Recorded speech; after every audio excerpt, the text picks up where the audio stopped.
tarde a todos. Então, dando sequência à sessão pública de defesa dos trabalhos de conclusão de curso da licenciatura, passamos agora à apresentação do estudante Gessé de Oliveira, que é orientado por mim, professor João Paulo Pastori, vai apresentar o trabalho intitulado Unidade Didática de Tópicos em Física Aplicada, utilizando métodos ativos de ensino em uma escola técnica do Rio Grande do Sul. A gente agradece ao professor Tobias pela leitura e a admissão desse trabalho.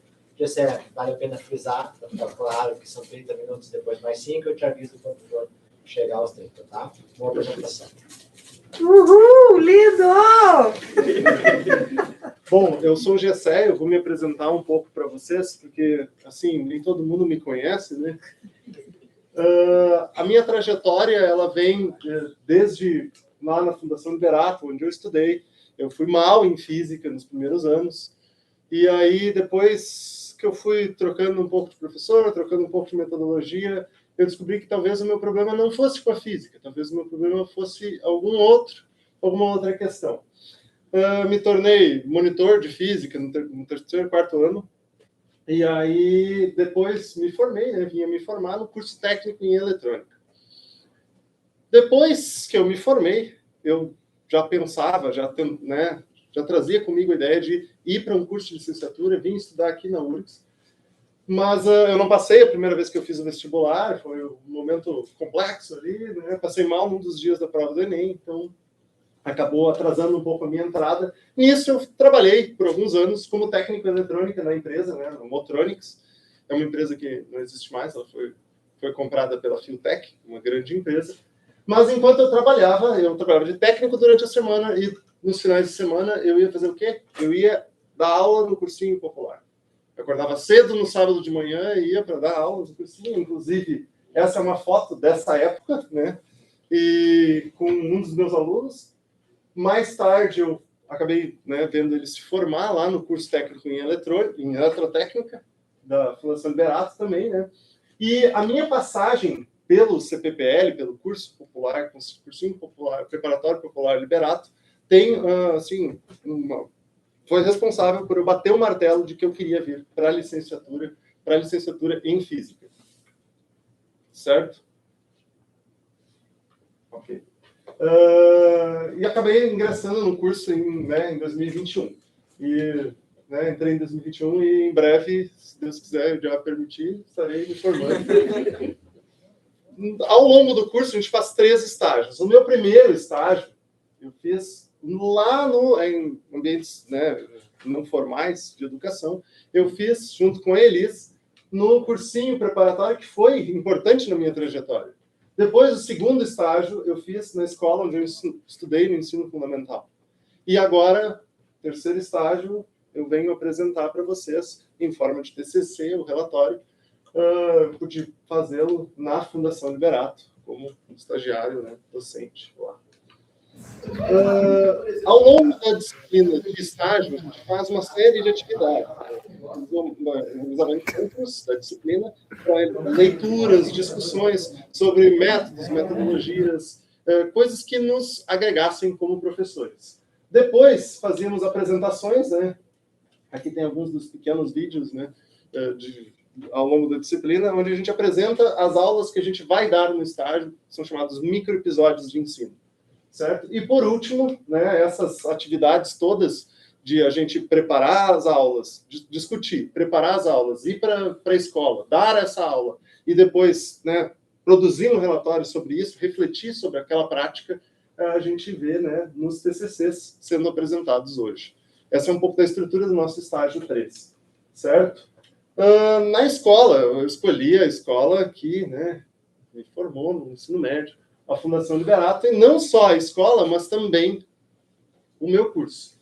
Eu queria e fiz, foi um esforço danado para que a gente conseguisse articular isso, dar tudo certo, tanto dentro da URGS como lá na instituição, para que eu fizesse o meu estágio, não uma disciplina de física, mas uma disciplina de sistemas de telecomunicações do curso técnico em eletrônica. A eletrônica, como vocês, né, quem assistiu à apresentação do João, viu, né, a gente lá na Liberato, a gente tem uma gincana que é um negócio assim, de outro mundo. As pessoas se matam por gincana, são loucos por gincana. É a gincana o ano todo, praticamente. Porque quando acaba a gincana, eles começam a pensar na gincana do outro ano. Então, aqui eu trouxe uma imagem do ano passado, quando o curso de eletrônica, que é o melhor curso de todos, né, ganhou a gincana no ano passado, e uma vista aérea da instituição, né? Uma imagem que pode mostrar um pouco do que é os espaços físicos, né?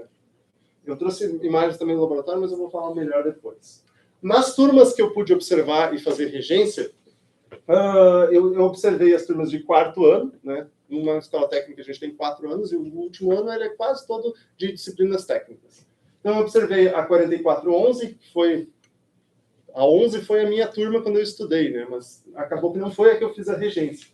Eu observei a 4422 e a 23, que foi, essa sim, a que eu tive a oportunidade de fazer a regência, ou seja lá o nome que queiram dar. E por quê? Porque nessa turma eu observei algumas características que, de alguma forma, tinham relação com a minha experiência como aluno lá, né? Eu tinha tido os mesmos professores que eles ao longo dos outros anos, dos anos anteriores, e as minhas dificuldades que eu tinha quando eu era aluno, quando eu estudava eletrônica, muito tempo atrás, eram muito semelhantes a que eles apresentaram e que eu observei, né, já na época de observação.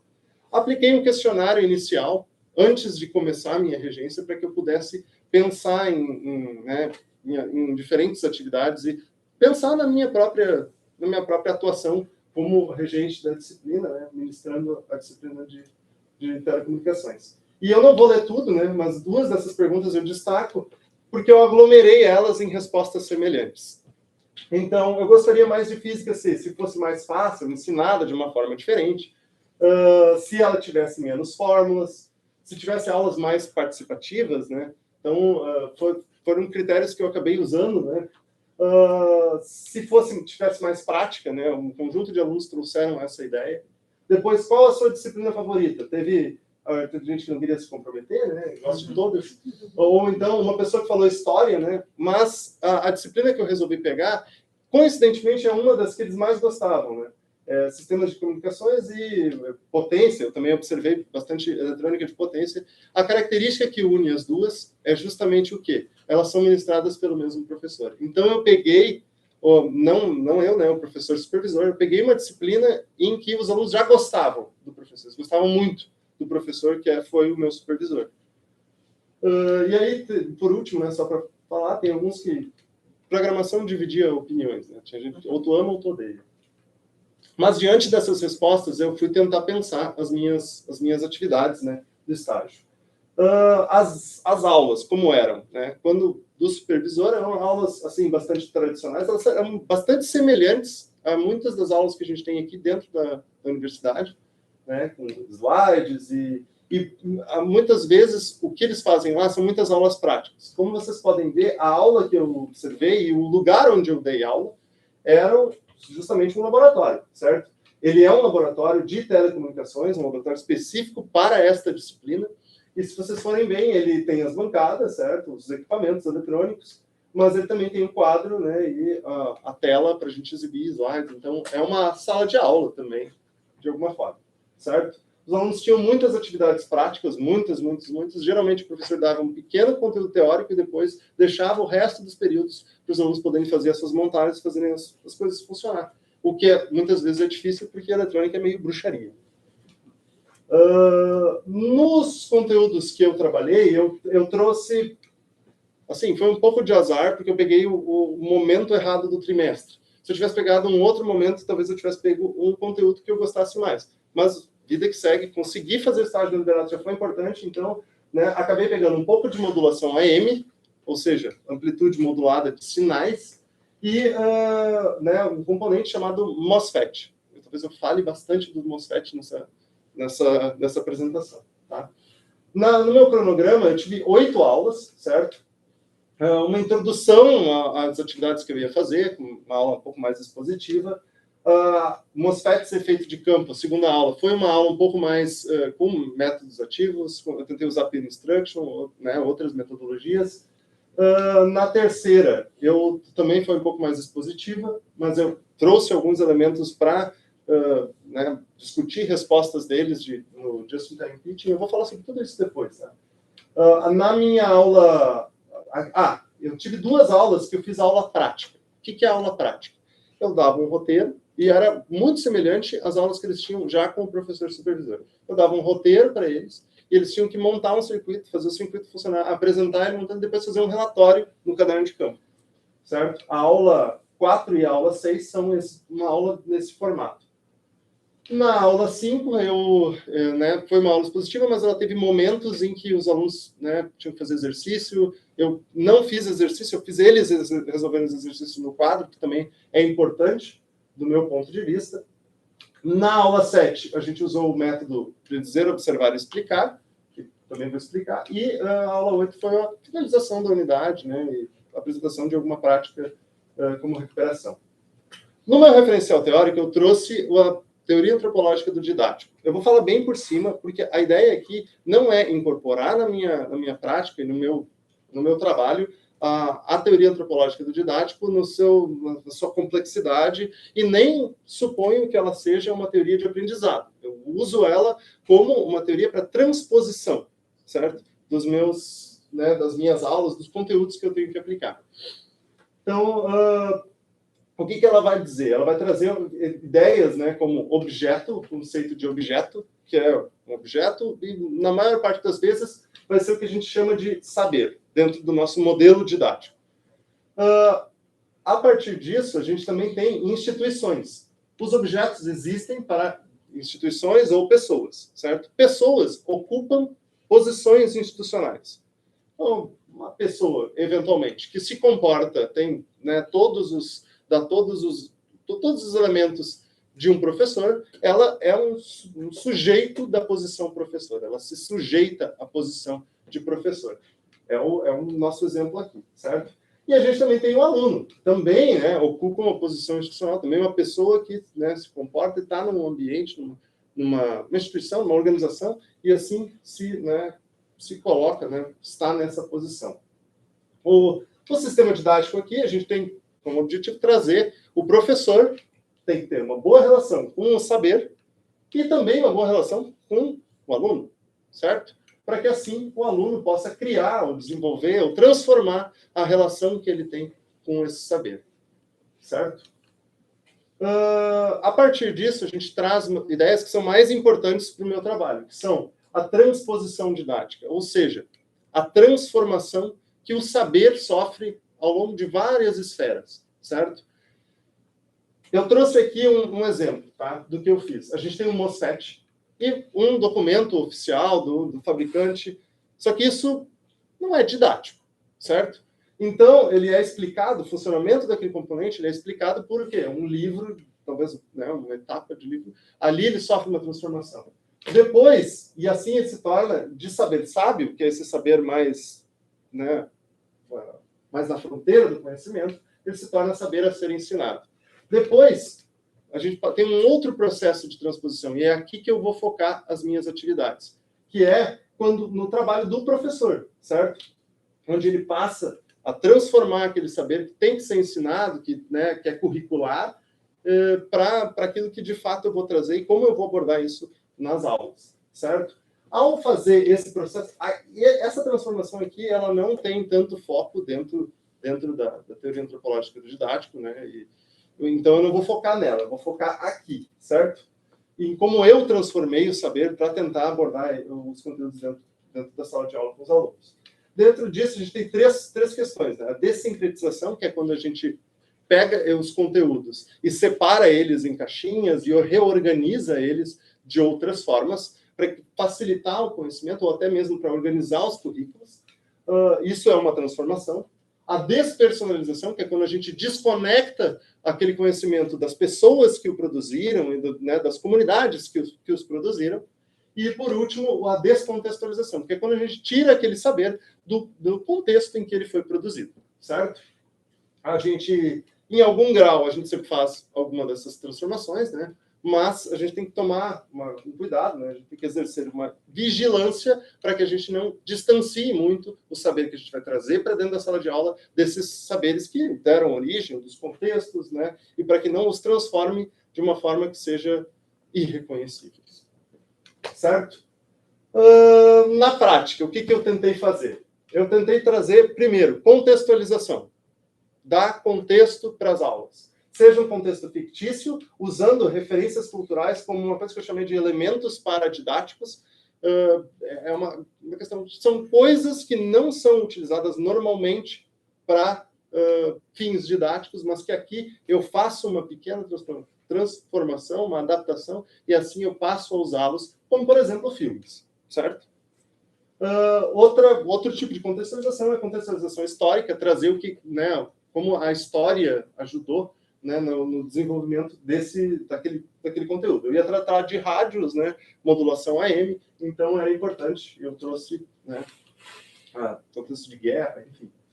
Problematização. Eu criei algumas problematizações assim mais engraçadas, usando memes, em grande parte, porque eu acho que isso também entra naquela ideia de usar elementos paradidáticos, né? Para mim, um meme é um elemento paradidático. Então, por último, a construção das relações e da identificação dos alunos. Eu vejo que eles, pelo menos nas minhas observações, eu observava que eles tinham uma postura, eram muito semelhantes, e parecia que alguns alunos pareciam que eu estava vendo o GCED alguns anos atrás. Então, para mim, era importante que eles se identificassem com a história, com o caminho, com a trajetória que eu tive, não só eu, mas outros personagens históricos, fruto de outras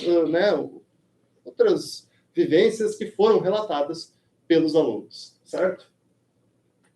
Um referencial metodológico, eu usei instrução pelos colegas, ou peer instruction, como quiser, né? E basicamente, a gente faz uma pequena microexplanação do conteúdo, depois a gente faz, né, uma rodada de verificação com questões conceituais, utilizando esses cartõezinhos. E aí, dependendo de como o aluno movimenta o cartão para cima, ele marca A, B, C ou D, e a partir das respostas que eu coleto, o professor coleta, né, ele julga fazer uma discussão, né, entre os alunos para que eles convençam uns aos outros. É importante essa parte de convencer, então o comando no início da atividade ele tem que ser dado de uma forma correta, certo? Também utilizei o método predizer, observar e explicar em uma das aulas para mudar um pouco a ideia que eles têm, que os alunos tinham de aula prática, né, aula de laboratório, e usei alguns roteiros de aula prática, como o professor supervisor já fazia, para não também quebrar com toda a dinâmica que tinha dentro da disciplina, certo? Minha aula 1. Minha aula 1 eu me apresentei para eles, né? Falei como eu cheguei na URGS, né?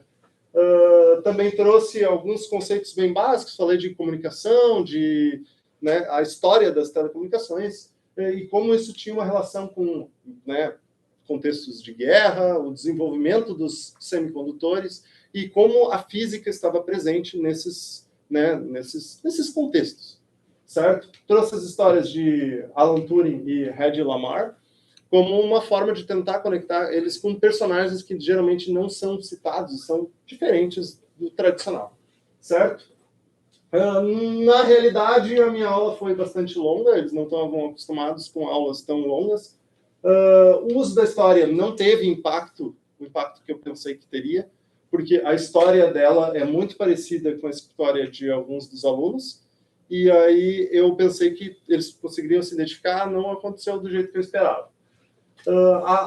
Para quem não conhece a Fundação Liberato, a aula não tem muitas interrupções, algumas escolas enfrentam isso, né, de está dando aula, de repente chega a tia da merenda perguntar quantas pessoas vão querer. Lá não existe esse tipo de interrupção, então eu dava a aula praticamente direto os períodos todos, certo? Isso faz com que os alunos, eles têm alguma autonomia também, então eles saem no meio da aula sem pedir para ir no banheiro, e alguns não voltam, então... né, alguns dos alunos acabaram dormindo nas minhas aulas. Foi um pouco frustrante, mas faz parte, né? Na segunda aula, eu trouxe essa problematização, né, o que os corações dos tubarões e a poeira de Marte têm em comum, e usando o tralalá, né, o grande, né? E a minha ideia era conectar isso com componentes que eram fenômenos que utilizavam das ideias de campo elétrico, né, e que tinham comportamentos semelhantes aos dos semicondutores. Então, eu trouxe, né, componentes eletrônicos, tentei introduzir os MOSFETs para eles, porque eu acreditava que eles não tinham assim tanto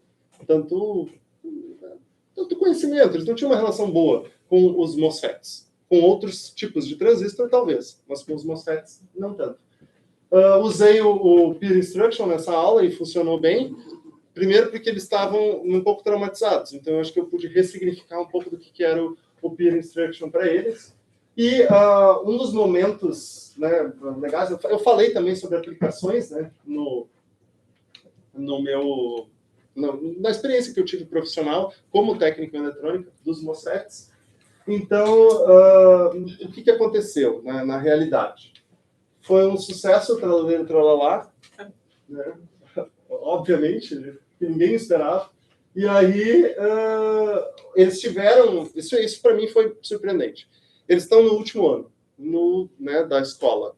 Então, logo eles estarão no mercado de trabalho. Quando eu trouxe as experiências profissionais, eles se conectaram bastante, eles fizeram perguntas, e eu acabei perdendo tempo com as discussões e com as dúvidas deles, certo? Para mim, isso não é perda de tempo, acho que o papel da escola é esse.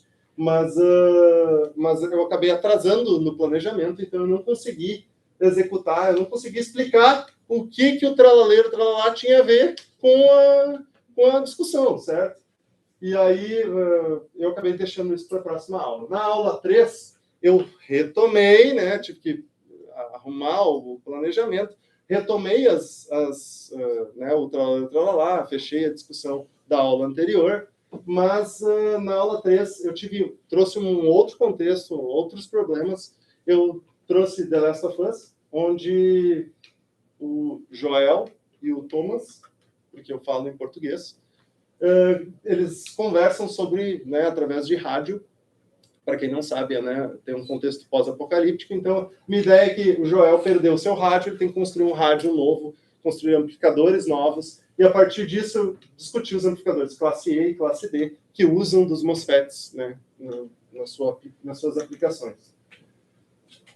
Na realidade, então, esse é o que eu tinha planejado, né? Na realidade, o que aconteceu é que eu finalizei a problematização e, assim, para mim, na minha percepção, eles tiveram umas reações muito positivas quando eles viram a cara do sujeito, né, do Pedro Pascal, em aula, porque eles ficaram felizes.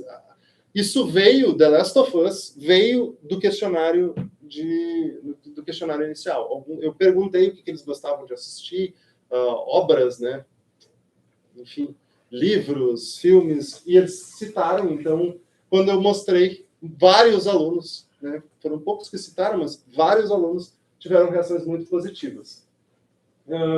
Discutir as respostas da tarefa de leitura, porque eu tinha realizado uma tarefa de leitura com o Just-in-Time Teaching, é uma tarefa em que eles têm que, né, responder questõezinhas, ler um texto, responder questõezinhas antes da aula, e assim eu preparo, né, as atividades. Então, eu tive poucas respostas, o que me facilitou na minha análise, mas a discussão, assim, não foi tão boa quanto eu pensei que fosse. Eu já sabia que eles não gostavam de ler, mas eu não, né, achei que poderia... Eu acho que não é sem ler que eles vão melhorar a capacidade de leitura. Então, eu insisti nesse tipo de atividade.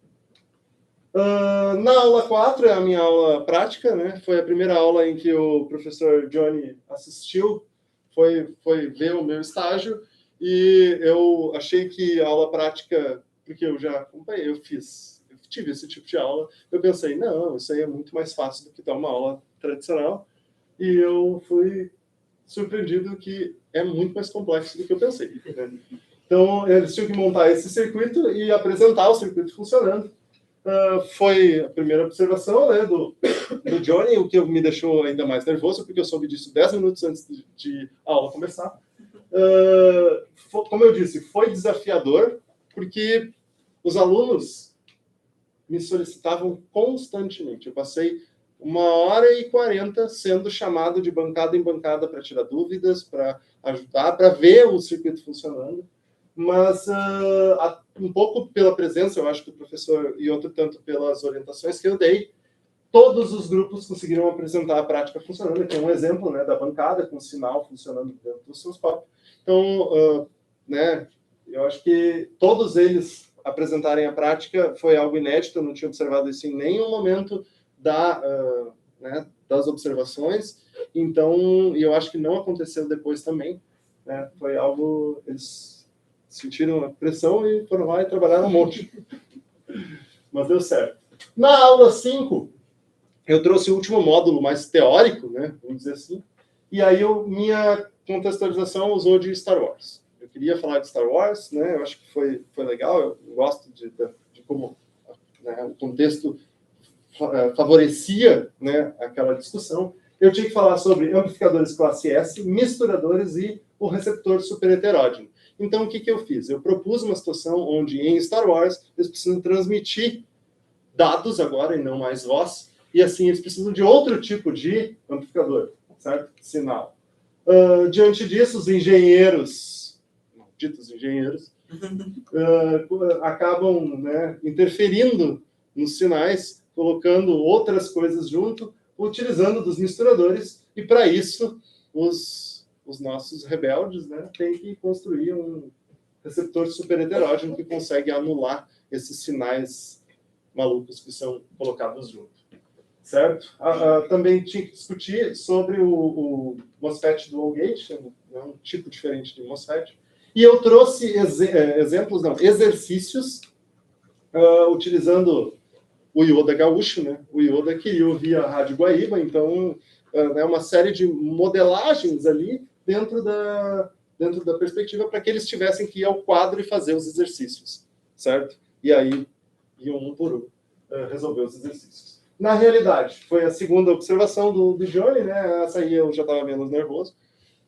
Os alunos também, né? Acho que eles estavam mais habituados já. Assim, mostrei Star Wars, a reação positiva é enorme, né? Então, os exercícios, quando eles tiveram que ir no quadro para resolver os exercícios, eles tiveram algum tipo de dificuldade, assim, mais dificuldade do que eu imaginava que eles teriam.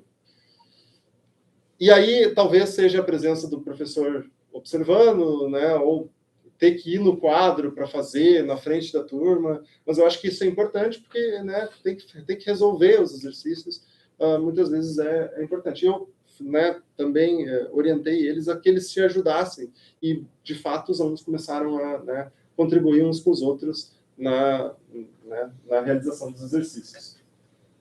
Embora fosse bastante conteúdo, né, os conteúdos se conectaram bastante com o contexto e com os problemas que eu trouxe. Então, foi bem interessante. Eu fiquei satisfeito nessa aula. Na aula 6, a aula de laboratório, né? Mesma coisa de sempre. Então, na realidade, aqui, ó, se vocês observarem, a gente já não teve a apresentação de todas as duplas, então nem todos terminaram em aula, certo? De montar a prática e apresentar. Eles tinham muitas dúvidas, especialmente quanto a algumas funções de alguns dos componentes. Perguntavam, não dá, mas isso é isso mesmo. E por mais que a gente construa isso dentro da sala de aula, às vezes, né, surgem dúvidas e faz parte. Há uma semelhança, né, com as aulas do professor supervisor. Nesse caso, eu tentei não me espelhar, né, mas servir um pouco de exemplo para como lidar com as relações dentro da sala de aula. Né, o professor supervisor é uma pessoa que eu admiro muito, então tentava trazer essas práticas boas que ele trazia na sua própria vivência, certo? Novamente foi extremamente desafiador, porque aula prática é uma coisa assim, é difícil. Certo? Aula 7. Essa aqui, se eu falei que as outras duas foram difíceis, essa aqui, para mim, foi a mais complexa. Porque era a do método predizer, observar e explicar. O que eu tinha que fazer? Eu tinha que montar os circuitos antes da aula, né, começar. E aí eu cheguei lá, peguei um monte de componentes e saí montando e rezando para que tudo desse certo. No fim, tudo deu certo, pouco antes de a aula começar. A partir disso, os alunos se reuniram em grupos, 5 grupos, e cada um ficava numa das práticas, eles tinham que predizer, o que ia acontecer antes de ligar o circuito, depois ligar o circuito, observar o que acontece e, por último, explicar, né, com as suas palavras, num roteirinho, como eles explicavam, né, os fenômenos que eles observavam. Então, foi importante, foi difícil, né, mas foi importante eu me preparei muito para essa aula, certo? Cheguei na escola, só não cheguei antes porque o portão não abria antes, então, né, para dar tudo certo. Os alunos gostaram muito. E o sucesso total, na verdade, não é dos alunos, é do professor. Eu acho que até o professor supervisor gostou da atividade.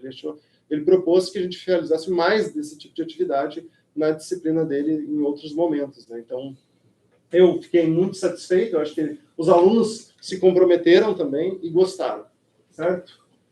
Na aula 8, foi a aula de finalização. Eu retomei tudo que eu falei na unidade didática, né? Tinha como plano isso, discutir os resultados, né? Tinha alguns dos circuitos que eles tinham que desenhar o circuito, então, porque eles eram um pouco mais simples, né? Então, tinha uma etapa de desenhar o circuito também, e aí eu fiz um concurso de arte moderna, né? Porque são belos circuitos. Propus para que eles avaliassem as atividades de estágio através de um formulário anônimo e dei mais tempo para quem não tinha apresentado alguma prática ter a chance de apresentar, certo? Justifiquei também o uso do método POI para, né, dizer, vocês queriam aulas mais práticas que fossem de um jeito diferente, eu trouxe coisas diferentes e eles gostaram, né, bastante. Conforme, na realidade, né, o que aconteceu? Isso é o que eu tinha planejado, então, quando eu retomei a unidade didática, a turma relembrou muitos dos conceitos e participou bastante. Também tivemos discussões interessantes sobre a atividade do POI, porque eu trouxe de novo as respostas deles para a gente discutir, qual é a resposta certa, o que eu esperava que vocês predizessem, observassem e depois usassem como explicação. Então, eu tentei trazer um pouco do que eu esperava do que eles respondessem e coisas que muitas vezes eles surpreenderam. Então, foi bem bacana. No final da aula, da parte mais teórica da aula, eu ganhei presentes, que é sempre emocionante, e, né, eles pediram para tirar uma foto no final também. Eu não botei aqui, mas no relatório tem. E aí, depois, eu dei tempo para eles apresentarem as práticas que eventualmente faltavam, e uma das duplas acabou apresentando. Nas minhas considerações finais, eu considero que o estágio, especialmente esse, todos eles, mas especialmente esse, foi, assim, proporcionou um crescimento pessoal e profissional como docente, né, mas também pessoal como pessoa. Né? Eu consegui fazer, um dos meus objetivos era ter uma boa relação com a turma, porque eu acho que isso né, no meu referencial teórico, para mim, né, o principal, que isso é importante. Então, eu desenvolvi uma relação afetiva boa com a turma, com vários alunos pareciam gostar bastante. Né? Vocês gostavam? Eu não sei, mas pareciam gostar. Eu tive contextos na Fundação Liberato que foram extremamente favoráveis à docência. Então, ter uma sala de aula com equipamentos, com apoio dos professores, com apoio de infraestrutura, isso é sempre muito importante. Então, foi um contexto muito, muito favorável, mas não por isso foi menos desafiador. Eu acho que por isso eu escolhi a Fundação Liberato para fazer meu estágio. Porque eu sabia que seria desafiador de uma forma diferente. Mais do que o conteúdo, eu acho que deu para trazer algumas reflexões para os alunos, né? Fazer com que os alunos exercitassem reflexões críticas, e eu acho que espero ter impactado eles de alguma forma. Para mim, além de tudo isso, né, além das condições, tem um significado especial para mim terminar o curso na Fundação Liberato, né? Como eu contei da minha trajetória. Então, retornar para a Fundação Liberato foi importante na presença do professor supervisor, que era uma pessoa que eu admirava bastante, numa disciplina que, para mim, foi a disciplina favorita quando eu estava estudando lá no 4º ano. Então, foi a realização de um sonho. certo? E eu queria agradecer todo mundo que fez parte dessa história, certo? Muito obrigado.